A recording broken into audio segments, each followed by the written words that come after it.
When I first heard it, I thought it was the wind. A low, dragging sound outside my cabin door, then a heavy thump, and another, like something enormous shifting its weight in the dark. I froze. Out here, in the Montana mountains, you learn the difference between wind, trees, and something alive. This wasn't wind. This was breathing, slow, deep, too heavy for a deer, too steady for a moose, and the way the boards under the porch creaked. God, my throat went dry, my knees locked. I knew this wasn't a deer. For a second, I didn't even breathe. The fire in the stove had burned low, throwing long, nervous shadows across the room. I reached over and killed the lantern. The darkness wrapped around me like a coffin. My heart was pounding so hard I could hear the blood in my ears. Then it happened, a sound that still makes my skin crawl when I think of it. A long, slow exhale, close, right outside the wall where I sat. My first thought, bear. And out here, that's the one visitor you pray you never get, especially alone, at midnight, in a wooden cabin that might as well be made of paper if a grizzly decides it wants in. I eased toward the window, slow as a ghost. My hands were slick with sweat. Every step creaked, and I felt like even the mountains were listening. When I reached the glass, I tilted just enough to look outside, and that's when I saw it. A massive shape in the moonlight, rising like a shadow with weight. It wasn't moving fast, it wasn't in a hurry, but its presence, God help me, it felt deliberate. The silver light from the half moon poured over its back, and for a second, I couldn't breathe at all. It was a bear, a full-grown grizzly, easily 8, maybe 9 feet if it stood up. Its fur looked almost blue under the moon, and it wasn't passing by. It wasn't looking for berries or sniffing around for scraps. It was looking at me, right through the glass. Its head low, shoulders like moving boulders, steam curling from its nostrils into the cold night. I swear the temperature dropped inside the cabin just seeing those eyes. Yellow, deep, but not empty. They burned with something I didn't understand, something more than hunger. I should have backed away, grabbed the rifle on the rack, barricaded the door. That's what you do out here. You don't hesitate when it comes to grizzlies. But I didn't move, because those eyes, they weren't wild in the way I expected. They weren't flat or blank or raging like every warning poster says. They were fixed on me like it knew me. And that thought, God, that thought hit me so hard I almost laughed out loud just to keep from losing my mind. Knew me? I'd been alone out here for months. I don't know bears. Bears don't know me. That's how it works. That's the rule. And yet, I couldn't shake it. It wasn't just staring. It was searching. Like there was a question in those eyes. Or maybe an answer. My pulse was hammering in my throat so hard I thought I'd pass out. I gripped the window frame so tight my knuckles went white. My breath fogged the glass. And then, God help me, it took one slow step closer. Its paw landed on the porch with a dull thud I felt in my chest. The boards groaned under its weight. The glass between us suddenly felt like tissue paper. If it wanted me, I was done.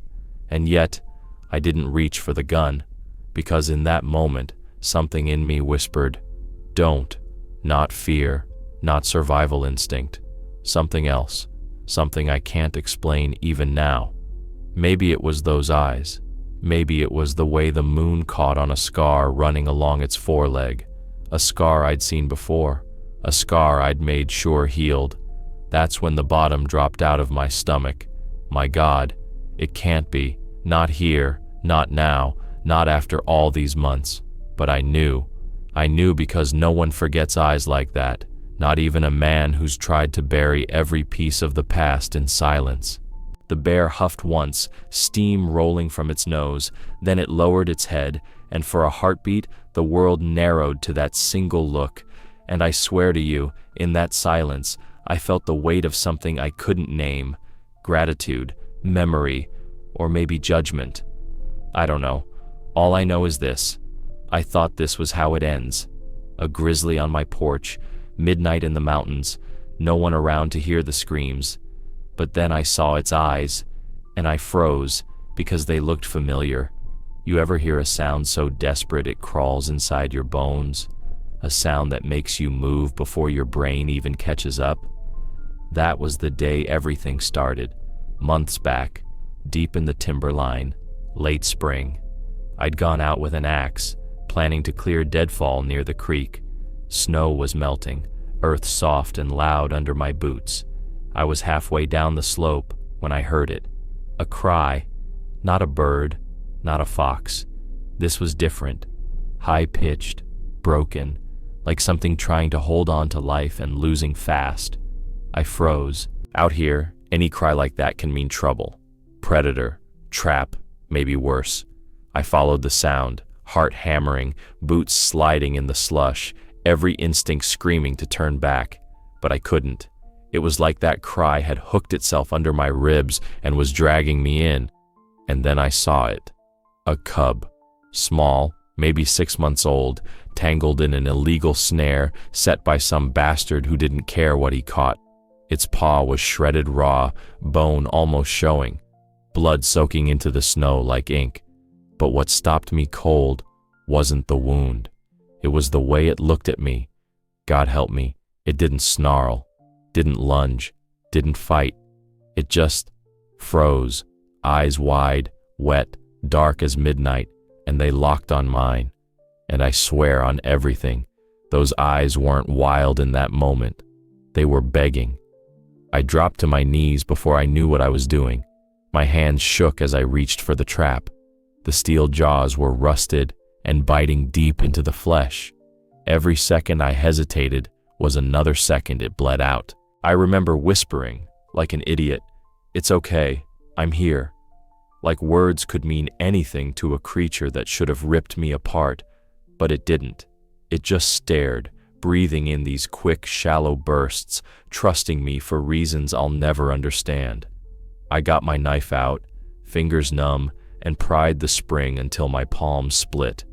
The jaws snapped open with a metallic scream, and the cub jerked free, collapsing hard in the snow. Its paw, Jesus, torn to hell. I thought it wouldn't make it another hour. I could have left, should have left. That's what the books tell you. Don't interfere. Let nature run its course.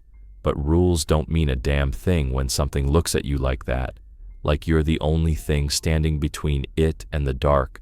So I scooped it up, a ball of fur and blood, heavier than it looked, trembling so bad I felt the shakes through my chest.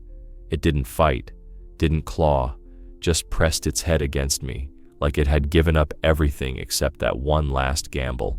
I hauled it back to the cabin, every step a war against my own fear. If its mother was out there, she'd tear me in half before I took the next breath. But I never saw her, never heard her, just silence, and that cry still echoing in my skull. Back at the cabin, I cleaned the wound with what I had, boiled water, strips of old cloth, shaking hands. It whimpered once, a sound so soft I thought my heart would split. I fed it scraps, cooked meat, a little milk warmed by the fire. It ate like life was pouring back into it bite by bite, and through it all, those eyes never left me. Not once. I don't know how long I sat there, talking to it like some broken fool. You're gonna make it. You hear me? You're gonna live. And when the bleeding slowed and its breathing steadied, I whispered the words that haunt me now. Go, little one. Live. And it did. After 3 days, 3 days of me patching, feeding, praying, it limped to the tree line, turned once, and vanished into the pines without a sound. No drama, no goodbye, just gone, like smoke in the wind. I stood there a long time, staring at the spot where it disappeared, telling myself that was the end. I'd done my part. Nature would take it from there, and for a while, I believed that. But here's what no one tells you, not in books, not in all the years I spent in the wild. Nature doesn't forget. It should have charged by now. That's what my mind kept screaming as I stood frozen at the window, staring at a wall of fur and muscle under the moonlight. Every survival instinct I'd learned in 50 years told me the same thing. A grizzly this close is death waiting to happen. But it didn't move. Not the way I expected. It stood there, silent, breathing heavy, yes, but not with rage, not even with hunger. It was watching me, studying me like a man might read a letter written in a language he half remembers. And that's when my heart tripped over itself, because I saw the truth. This wasn't the little cub I'd carried in my arms, weak and bleeding. That was months ago. That cub was gone. This was something else now.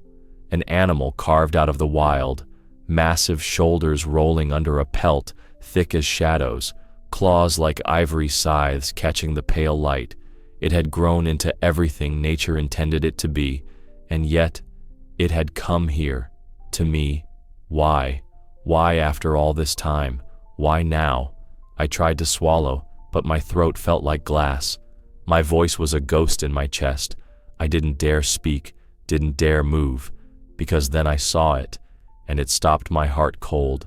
Blood, not old, not faded into the fur, fresh, wet, dark as ink under the moon, smears across its shoulder, streaks down its flank. The scent hit me a moment later, iron and earth, sharp enough to make me gag.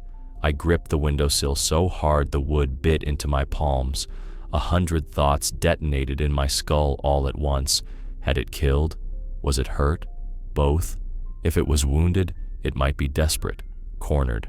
A cornered bear is a death sentence. But if that blood wasn't its own, God, what had it done? Then it shifted. One slow, deliberate step forward, its paw landing on the porch with a thud that traveled up my spine. Another step, and another, closing the distance like a ghost rolling downhill. Every board under its weight groaned in protest. I couldn't move, couldn't even blink. My chest was a fist, my lungs refusing air. All I could do was watch as it came closer, closer, until its face filled the window, steam curling from its nostrils, eyes locked on mine. And that's when I saw something else, something hanging from its mouth. At first, my mind refused to name it, just a dark shape swinging gently from those jaws. But then the moonlight shifted, silver washing over metal, and the breath in my body died. It wasn't meat, it wasn't bone, it was a trap, a snare, twisted and broken, its steel jaws gaping like some dead thing's grin, rusted teeth glinting in the night. Blood still dripping from the springs. My blood ran cold, because I knew that trap. Not that exact one, but its kind. I'd seen it before, clenched around a cub's paw, biting into soft flesh while it cried for a mother that never came. And now, here it was again. Not on the bear's leg, not cutting into its body. No, this time, the bear had carried it, dragged it God knows how far through the mountains. To me. I staggered back from the glass like it had reached through and grabbed me by the throat. My mind was a storm of voices, none of them making sense. Why bring it here? Why show me this? What the hell was I looking at? The bear lowered its head, letting the trap clatter onto the porch. The sound, a cold, hollow clang, echoed through the night like a gunshot. And then, silence, just the sound of my own heartbeat, ragged and too loud, threatening to shake me apart.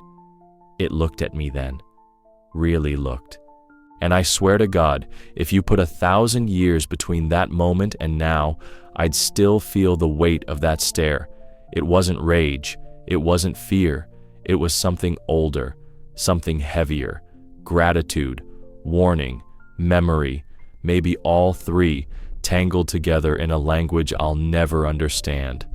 I thought it was over when the trap hit the porch, thought it would turn and vanish into the dark like before, but it didn't. It stayed, still as a carved statue, eyes burning through the glass, breath fogging in the cold, waiting. For what? I couldn't tell. All I knew was this: whatever was coming, This was only the beginning, and if I'd known what it was waiting for, what the night still held in its black hands, I would have locked every door and prayed harder than I've ever prayed in my life. The trap hit the porch with a clang that cut straight through me, cold steel glinting under the moonlight, blood still wet on its jaws. And that sound, it didn't just echo off the mountains. It echoed inside me, like a warning bell. For a long moment, neither of us moved. The bear stood there, head low, breath steaming in the bitter air, and I swear every hair on my arm stood up. My cabin suddenly felt too small, too fragile. The glass between us, a joke. But then my eyes dropped to the trap again, twisted and broken like a corpse, and it hit me. It wasn't wearing it. It wasn't caught. It had carried it here, dragged it across God knows how many miles of snow and shadow just to put it at my door. And the only thought pounding in my head was this: it remembered. Not just remembered, it came back because of it. That day months ago, me kneeling in the slush, prying jaws of steel off a tiny bleeding paw. The way those eyes clung to mine like a lifeline, and now here it stood, grown and towering, bringing me the same kind of death I'd saved it from, like a message, or a gift, or both. My breath came out shaky, frosting the glass as I whispered into the silence, You brought this to me." My throat burned. My hands wouldn't stop trembling. And then, without meaning to, the words slipped out. "Thank you, old friend. Old friend. God help me." A grizzly bear on my porch, and I called it that like we were two men sharing whiskey after a long winter. But the truth? It felt right. Because of those eyes. Its eyes. God, those eyes. They weren't wild. Not in that moment. They weren't the black, flat coins of instinct I'd seen in other beasts. They were lit with something I can't explain. Not soft, not tame, not human, but something that saw me, knew me, something that said, "You mattered once, and you matter now." I swallowed hard, every nerve screaming as I forced the next words out. "You can go now," I whispered, voice breaking like a kid's. "Go back to the woods. Be free. You don't owe me anything." And I believed that. I truly did. Because the wild doesn't work on debts. It doesn't keep score. It just is. Savage and beautiful and merciless. That's the rule. But rules don't mean a damn thing when the wild looks at you with gratitude in its eyes. For a heartbeat, I thought it understood. Thought it would turn and vanish into the black trees the way it had before. But it didn't. It stayed. Just stayed. Lowered itself slowly, like a boulder sinking into the snow. Curled those massive paws under its chest, head lifting just enough to keep its eyes on me through the glass. Breathing steady, calm, like it had made a decision, and I wasn't going to change it. My stomach dropped through the floor, because in that second, I realized something I hadn't let myself think until then. This wasn't a visit. This wasn't a passing moment in the night. It was waiting. For what? I couldn't tell. All I knew was that a grizzly, an apex predator, a killer built by God himself, had parked itself on my porch like some silent sentinel. And no part of that made sense. Minutes bled into hours, the clock ticking louder with every heartbeat. I sat in the dark, rifle in reach, eyes glued to that hulking shadow outside. The fire died down to embers, the cold creeping in like fingers. And still, it didn't move, didn't sleep, just watched. By the time the first light of dawn brushed the peaks pink and gold, my nerves were frayed to threads. My whole body ached from sitting rigid in that chair, afraid to blink, afraid to breathe too loud. And still, it stayed. And here's the part that kept me awake long after the sun climbed over the ridge. Somewhere between midnight and morning, the fear started to slip. Not all the way, not gone, but enough for something else to creep in, something colder, heavier, curiosity. Because I started asking myself questions I didn't want answers to. Questions like, what danger drags a beast out of its world and plants it at a man's door? What hunts a hunter? And what, in God's name, does it mean when nature comes to guard you? If I'd known what it was waiting for, what this night was really the beginning of, I would have locked every door, barred every window, and prayed harder than I've ever prayed in my life. But it was too late for that. I must have dozed off in the chair because the sound that tore me awake felt like a punch to the chest. A thud, heavy, then another. Then, God help me, a low, guttural snarl that made the walls vibrate.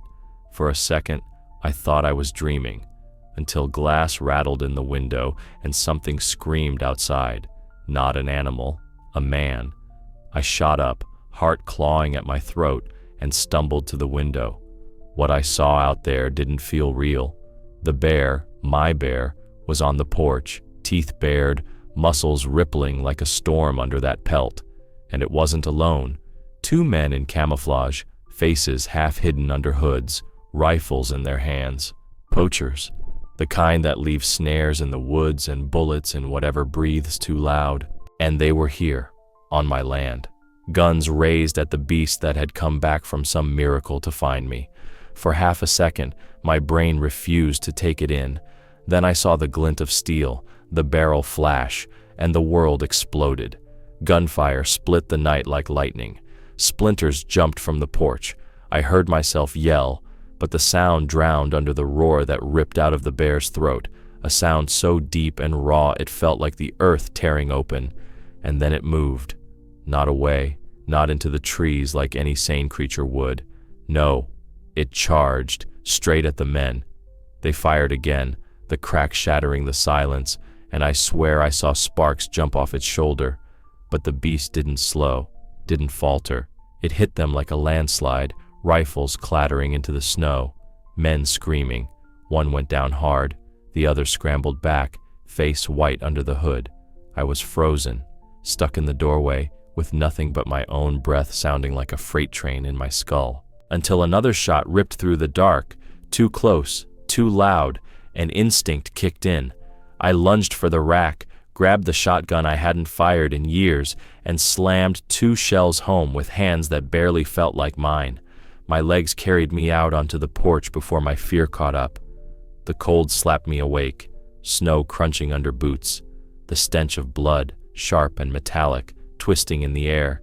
And there they were, one man on his knees, screaming, the other fumbling for a sidearm while the bear loomed over him like some ancient judgment. I didn't think, didn't aim. I just raised the barrel to the sky and fired. The blast shattered the night, echoed off the peaks like thunder. The man dropped the pistol. Both of them scrambled, slipping and cursing, their boots carving chaos into the snow. One ran so hard he fell twice before he vanished into the trees. The other bolted after him without a word. Gone. Silence rushed back in, thick and ringing. My breath poured out in clouds as I lowered the gun, every nerve screaming. And then I saw it. The bear. It stood there, sides heaving, steam curling off its back like smoke. And for a heartbeat, it looked at me. Not them. Me. And I swear, if you strip every word I've ever spoken, every lie, every truth, I'll still never find the language for what was in that stare. It wasn't rage, it wasn't instinct, it was sacrifice. That animal, built by a world that owes nothing to mercy, had put itself between me and death, risked everything for me. My chest cracked wide open right there on that porch, because in that second, I knew what no book, no ranger manual, no lifetime in the mountains had ever taught me. The wild remembers, and sometimes it chooses. For a long moment, the only sound was its breathing, slow, heavy. Then it turned, stepping toward the edge of the porch, and that's when my stomach dropped through the floor. Blood, dark, soaking through the snow where it stood. A trail running down its shoulder, glistening black in the moonlight. I felt my knees go weak. It had taken the bullets meant for me. I stumbled forward, words tumbling out in a whisper. No, no, no, no. Like that could change the truth bleeding out in front of me. It looked back once, and God help me, there was no fear in those eyes, no regret, just that same impossible thing that's haunted me ever since. I thought it would limp off into the trees, thought it would vanish the way it came, and I'd never know if it lived or died. But it didn't. It sank down into the snow, slow and silent, until its great head rested on the porch boards like some fallen king. And what I did next, God help me, I still can't believe it. The moment I stepped off that porch, everything in me was screaming, don't do it. Every instinct I'd ever learned out here, the ones that keep men alive in the backcountry, told me I was about to cross a line you don't come back from. But then it moved, or tried to. Its massive body shifted just enough for its head to lift, its eyes locking on mine like twin embers dying in the cold. And I swear, there was no fight left in it, no wild fury, no rage, just trust. It didn't growl when I knelt, didn't flinch when I reached out. My fingers sank into the thick, wet fur at its neck, warm under the slick of blood, and for the first time since it was a cub, I touched it, not as a rescuer, not as some fool playing God in the woods, as a friend. Its breath came in shuddering waves, steaming against my jacket. My voice cracked like dry timber when I whispered, "Easy, I've got you. God help me, I had no plan, no thought beyond don't let it die here." So I did the only thing I could. I hooked my arms under that great head, heaved until my spine felt like it would snap, and dragged what had to be 600 pounds of raw life across the threshold of my cabin. The door slammed behind us, shutting out the night, and for a moment it was like the whole world narrowed to the sound of its breathing and the thud of my own heart. I cleared space by the fire, yanking rugs, shoving chairs, anything to make room for a beast too big for four walls. It sprawled heavy against the planks, the smell of iron thick in the air. Blood seeped into the cracks, a slow, dark river that felt like time running out. My hands were shaking so bad I nearly dropped the lantern, but I lit it anyway, turned the flame up bright, and that's when I saw the wounds. 3 bullet holes, shoulder, flank, 1 grazing the ribs, none clean, all pumping slow, dark streams. I wanted to panic, wanted to curse the world and those men and my own damn stupidity, but there was no time for that. So I did what I'd done before, months ago when it was small enough to fit in my arms, boiled water, tore strips from my own shirts, and worked like a man possessed. Like every second I hesitated was another second its life slipped further away. It didn't fight me, not once, just lay there, chest rising and falling like some great bellows, eyes half-lidded, watching me through a haze of pain. And then, something happened I'll carry to my grave. When I pressed the last bandage to its side, my strength finally broke. I sank down on the floor, back against the wall, head in my hands, and that's when I felt it, weight, warm and heavy, settling against my leg. I looked down, and there it was, this wild thing, this king of the mountains, laying its massive head on my lap like it belonged there. And I swear to you, if the sky had split open and poured fire into that room, I wouldn't have moved, because in that moment, something in me cracked wide open. It laid its head on my lap. Do you know what that feels like? To have a creature of the wild trust you more than its own world? I sat there for hours, hand buried in its fur, whispering nonsense to keep from breaking apart, watching its eyes flutter closed, its breathing slow, until, finally, it slept, and I thought, we made it. It's going to live. God help me, I believe that.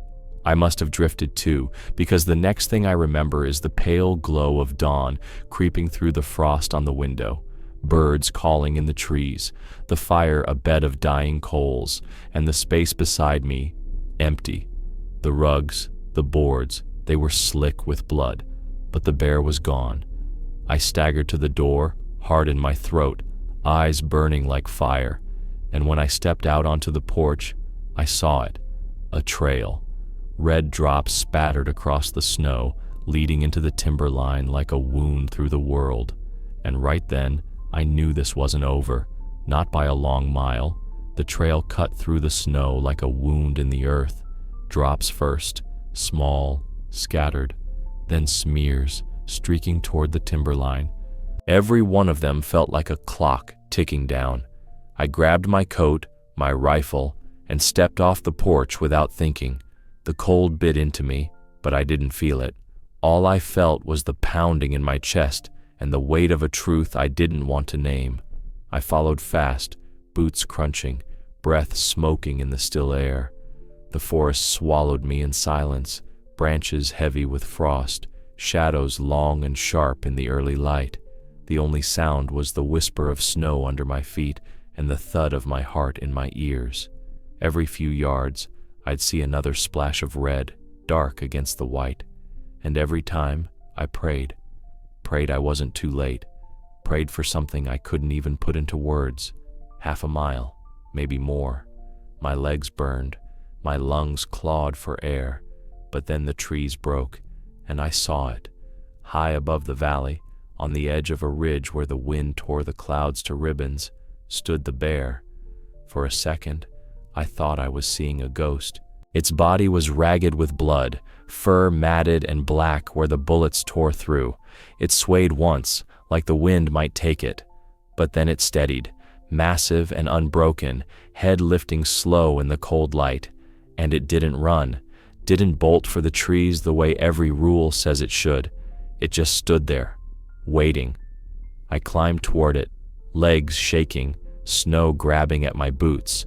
My throat burned raw, and every step felt like walking through a dream I couldn't wake from. When I was close enough to see its eyes, the world fell silent. Those eyes, God, those eyes. I'd seen them once when they were small and afraid, seen them again through the glass when they came back to me out of the dark. But now they were something else. Tired, but not beaten, and behind the pain, something I'll never forget as long as I breathe. Recognition. It didn't snarl, didn't bare its teeth, didn't even flinch. It just looked at me, long, steady, like it was memorizing me the way I'd memorized every scar on its body. And then it bowed its head, just a fraction, barely a breath of movement. But I swear on everything I am, it was real, not fear, not submission, something older than both, like a goodbye. My knees nearly buckled right there in the snow. My throat closed so hard I couldn't speak. All I managed was a whisper, torn and useless against the wind. Thank you. It held that look for one heartbeat more. Then it turned, slow and sure, and slipped into the pines without a sound. And I never saw it again. Not its shadow, not its prints. Nothing, like the mountain swallowed it whole. But every night after, every time the wind rattles my windows, every time the moon lays silver on the ridge, I feel it. Those eyes, out there in the dark, watching. And if you ask me now if animals remember kindness, I won't give you a speech. I won't quote some book. I'll tell you this. I saw a beast fight men for me. I saw gratitude in a grizzly's eyes. I saw what words can't explain. If you believe animals remember kindness, right, nature never forgets. If your heart just skipped a beat, then you understand. Subscribe, because these are real stories of a world wilder and wiser than we think.